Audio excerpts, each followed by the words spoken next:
Marvel's What If #9 hit store shelves and spinner racks in January of 1990, the same month that Cheers was the #1 show and the first internet company catering to commercial users. PSINet and EUNet began selling internet access in the United States and the Netherlands. What If is a comic series that tells stories from alternate timelines and realities. In those realities, major events from the world of Marvel occurred differently. Volume 2, Issue 9 showcases what would have happened if the X-Men died on their very first mission. Having saved the world from the living island of Krakoa, the newly formed X-Men are unable to escape in time and also perish as the island floats out of our atmosphere and into the cold depths of space. Only Professor Xavier and Beast are left to put the pieces back together. Xavier, now an angry and bitter man, is forced to face his fears when a new threat emerges that may put the entire world in danger thanks to Count Nefaria and his Ani-Men. Can the newly formed team of mutants from around the world work together in time? Can the professor face his fears and help them? This issue was written by Roy Thomas. Thomas made a name for himself when he was named Stan Lee's first successor as editor-in-chief of Marvel Comics, but he's probably best known for introducing the pulp magazine hero Conan the Barbarian to American comics. Before becoming editor-in-chief at Marvel, Thomas had long writing roles with X-Men and the Avengers. He also wrote for DC's All-Star Squadron. This issue was penciled by Rich Buckler, who is best known for his work on Fantastic Four in the mid-70s and for creating the character Deathlock in Astonishing Tales #25. Buckley drew virtually every major character at Marvel and DC, often as cover artist, including this cover.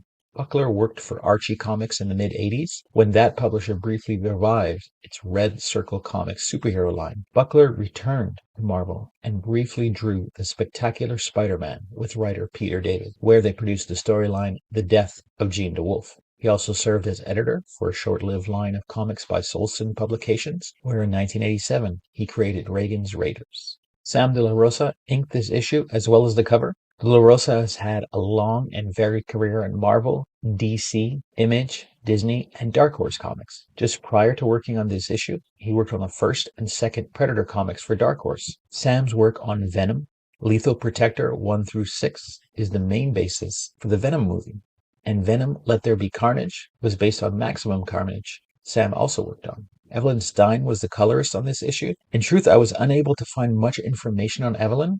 She was the colorist for a large number of titles, including Guardians of the Galaxy, Thor, Silver Surfer, among others. Letterer Phil Felix is another enigmatic figure in the history of comics. The only information I could find was that Felix was a comic book letterer and occasional illustrator. He started working for DC Comics in the early 80s on titles like House of Mystery, World's Finest, Action Comics, Iraq, Detective Comics, and many others. He worked in the comic book industry for a number of publishers until the mid-2000s. This issue was edited by Craig Anderson. Anderson worked in support for Marvel in production from 1984 to 86, assistant and managing editor from 86 to 90, as well as an editor from 90 to 92 onward. He worked on titles such as Silver Surfer and Guardians of the Galaxy. Tom DeFalco was Marvel's editor-in-chief at the time. DeFalco became Marvel's 10th editor-in-chief in April of 1987 and served from 87 to 94, making him one of the longest-serving individuals to hold that post. Under DeFalco's guidance, Marvel entered a phase of expansion that provided an opportunity for new talent to enter the comic book industry and release a number of new titles with original characters. After clashing with the company's upper management, DeFalco resigned in 1994. So who is Count Nefaria and the Ani-Men? Count Nefaria debuted in The Avengers #13 in 1965, created by Stan Lee and Don Heck. Luchino Nefaria is a wealthy Italian aristocrat and traditionalist who also desires greater wealth and power, driving him to join the Magia criminal organization. He had run-ins with the Avengers and X-Men. X-Men Thunderbird was killed trying to stop Nefaria in 1975. The Ani-Men were originally created to cause chaos in New York City to allow mayoral candidate Abner Jonas to win with a tough-on-crime mandate. They were normal humans with costumes that enhanced their abilities. Later on, Nefaria has Ape-Man, Birdman, Catman, Frogman, and their new female member, Dragonfly, be submitted to a process at the hands of Dr. Kenneth Sturdy that gives them superhuman powers and animalistic appearances. Did you know that on the tombstone seen on the cover of this issue, there's an unknown masked individual? This mysterious 12th X-Men appears just below Havoc and remains unidentified. Also, take a look at the corner box art for this issue. Rain Sinclair, aka Wolfsbane, is shown with white hair for no apparent reason. the address listed in the comic, 1407 Gray Malkin Lane in Salem Center, New York, on Google Maps, you can see an Xavier School with a photo of the castle used in the various X-Men movies. That castle is in reality Haley Castle in Colwood, Vancouver Island. The real location is inaccessible by Google Maps, and the closest I can find shows farmland. Moira McTaggart appears to be driving a red 1970s Dodge Challenger. That's pretty badass. Although this isn't the Earth 616 continuity, this appears to be the first time Beast has ever used Cerebro. This also appears to be the first time that Cerebro used powers of another mutant, in this case a deceased Nightcrawler, to teleport people across the planet. Most likely a device to move the plot forward, this ability doesn't appear to have ever occurred in the 616 continuity before or after this issue. The Cheyenne Mountain complex looks nothing like it is depicted in this issue, the main entrance being a tunnel that leads to a door built to withstand a 4-megaton nuclear blast. There are 3 of these bad boys weighing in at 19 tons each. As this issue reimagines a scenario already depicted 15 years earlier in X-Men 95, there are a couple of great callbacks to the original. However, it is an odd choice to change the look of the Harrier jet Nefaria uses to escape. In the original comic, it was a Harrier with a distinctive camo paint scheme, while in 1990, this version looks silver or white. And I do love the 2 humorous what-if scenarios seen at the end of the issue. What if Black Bolt talked in his sleep? And what if the Thing's body kept mutating? This one is pretty cool looking. By the way, the official name of this font is Magnetic Ink. It was developed in 1969 by James H. Moore. I came across this comic from my collection when I was selecting my next deep dive episode. I had fond memories of this issue, and I was eager to get into it. I guess my rose-colored glasses were on full tint as I was sadly disappointed by Roy Thomas' writing in this issue. I find it stilted, dated, and generic.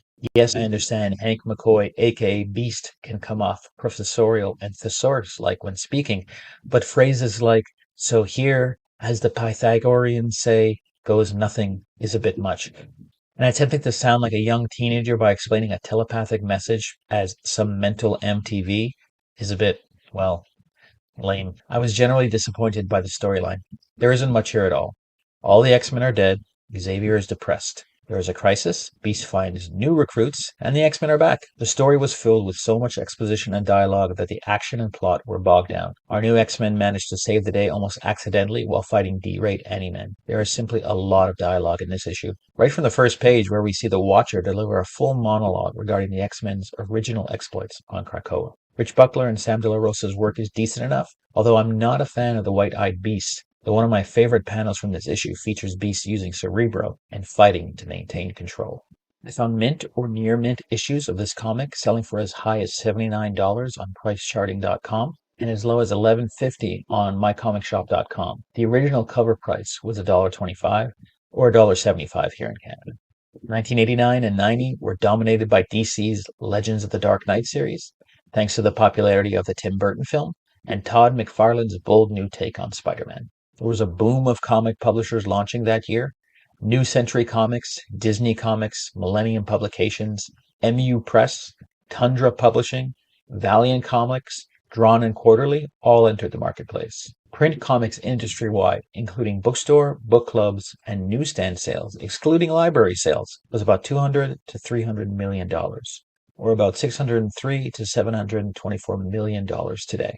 This issue is curious for the lack of advertisements. There are only 3 full pages of ads, where I am typically used to about 11, 13, or even 18 pages of ads in a single issue. I've yet to find out why this issue has so few ads. If you know, please hit me up in the comments below. The ads I did see filled me with memories of being an 11-year-old. The Konami handheld games were precursors to Nintendo's Game Boy, but were vastly inferior. Extremely simple graphics on a static background. My cousin had one of these, and I was really jealous. Knowing who exactly the demographic was, the ad for Clearasil Double Clear offers dual textured pads to get rid of those nasty teenage pimples. Remember, comics were only for nerds back in the 1990s. NEC were promoting their TurboGrafx 16 on the back cover. The TurboGrafx 16 was a home video game console designed by Hudson Soft and sold by NEC Home Electronics. No comic shops were advertised in this issue, so I decided to find the closest shop located near Xavier's School in New York. That would be Newbury Comics, located at the Westchester Mall at 125 Westchester Avenue in White Plains, New York. Check them out if you can, or visit newburycomics.com. Thanks for checking out this video. If you want to see more, please hit like and subscribe. If you have suggestions for comics you want me to deep dive into, please leave a comment below. Please help and support real artists. AI is great for a lot of things, but not for creating art and replacing artists. Thank you.